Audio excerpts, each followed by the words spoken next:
Why did your near-death experience draw you further away from religion and God?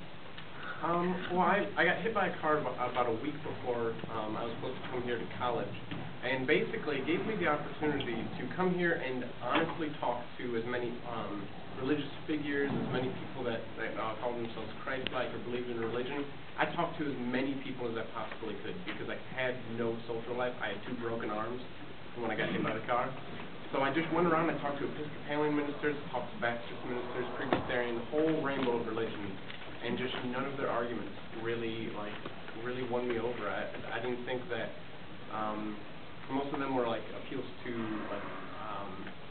some sort of authority, or they said, oh, God's mysterious, or they tried to give me this illusion of control in my life, but it just didn't add up and it didn't make any sense. Thank you. I have an idea. What would you think is going to the audience and say in your closing session? Well, let's do that, folks. Let me recognize you. Yes, Alex? I was going to say... Why don't you stand up when you ask the question? People can hear it better if you do that. I was going to say, whenever you brought up the idea of people believing in bad gods, I was going to say that I think that maybe people believe that there are bad gods because that would explain why when you pray to a good God that the prayer isn't necessarily answered.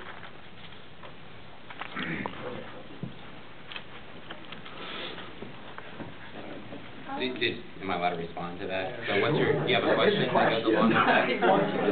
Or there wasn't a question, you made a statement actually. Isn't it true that? You agree with me that? So is that the question? Do I agree with that, or is that? Yeah, do you agree with that? No, I don't think so. I've lived in an animistic society. I lived in Thailand for over a year, and I think a lot of those people, like you mentioned, that believe that this world isn't very good, basically, which I disagree with. I think that this world can be a really awesome place. I love my life. I think that following Jesus is more about.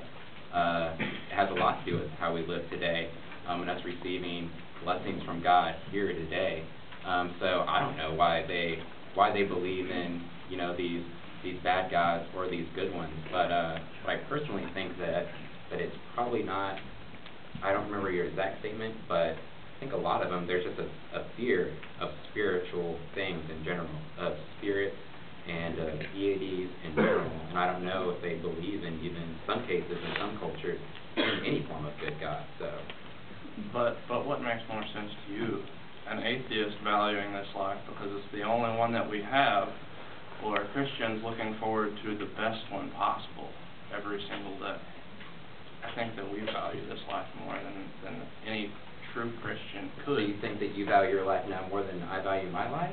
Well, how could you love this? How can you make that statement? But how could you love this one as much now if you're going on to a better one? I mean, you may love your life. I completely agree with that. But you're going on to a better one, and I only have one.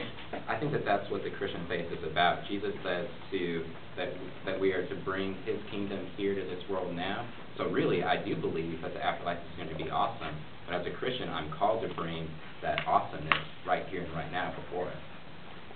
So I think that now should be pretty awesome. If not, maybe I'm not doing my job. Thank you. Another question? Yes, sir. I have a question for the Christian. The Bible says something toward no man comes to the Father but through Him. And I have a question about regional and time differences where people didn't necessarily have religious freedom or even literacy to read the Bible. How is that fair to them, and how can that be addressed?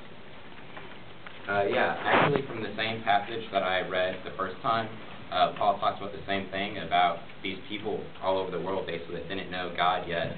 And he says, like I read, that was, he gave them their own form. They all had their own idea of God so that they could one day know this one true God.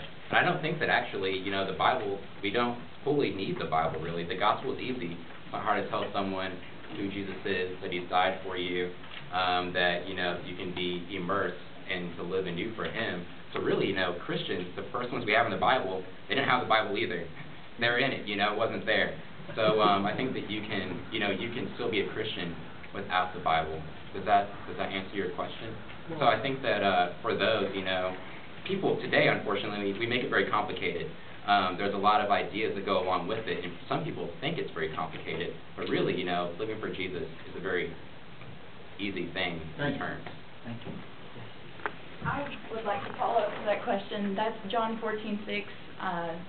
I'm the way, the truth, and the life. No one comes to the Father except through me. I understand the concept that you're talking about when someone didn't have knowledge of God, but that passage from your book, well, first of all, do you believe that the Bible is true all the way through?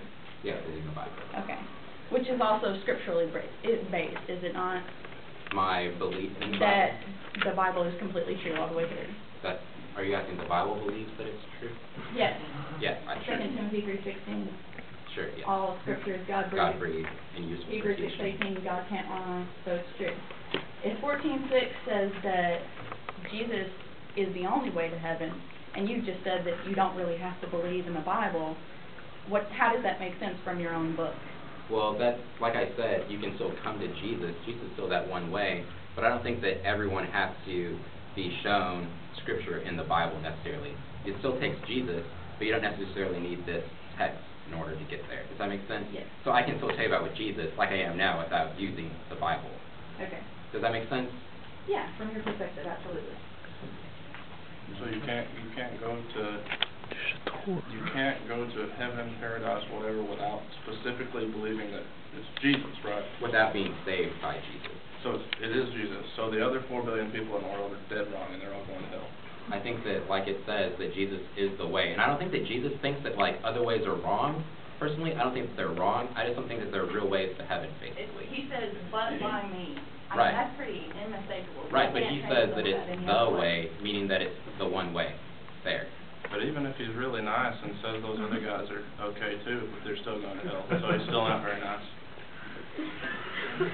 Like, that's just I mean, honestly, Christianity makes the second most arrogant claim to Islam, which says that they're the final revelation.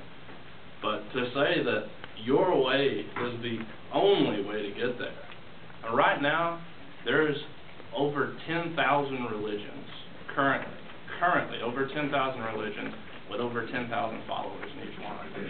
So, who's to say that they're all wrong? Not me. Good question.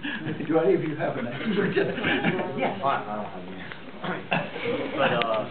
But, Landon, do you believe in absolute truth as far as I make a statement and it's either right or it's either wrong? I mean, do you believe in absolute truth? In some things, I do. Like, if you're talking about, I guess that's no, then. Thank you for your honesty. So I guess my question was, do you believe that either there is no God, or there is a God? It's either right or wrong. There's no, like, in between. Right, yeah. Or, but I think there either is or there isn't. Christianity is either right or it's wrong. Their menu. Yes. I had a comment for you, Landon. You made a comment on when you're talking about morality. You said that specifically in the Bible, in Deuteronomy, it justified genocide, or it records genocide. And you basically, it seemed at least that you insinuated that the Bible then is not an accurate source of morality because it records genocide. I wanted to comment that there's a difference between what the Bible records and by what it condones. So that it recorded that there was a genocide. You could be referring to specifically the Amalekites for one of the tribes that were destroyed. That doesn't mean that God stood there or doesn't mean that, like, if it was recorded, that it was condoned. It could just be that it was recorded because it's a historical book. When Moses came down from Mount Sinai and saw the people worshiping the false idol, what happened? They were destroyed because God set out when he set out his So God got pissed off. Well, because he set out what was a rule, and they were broken.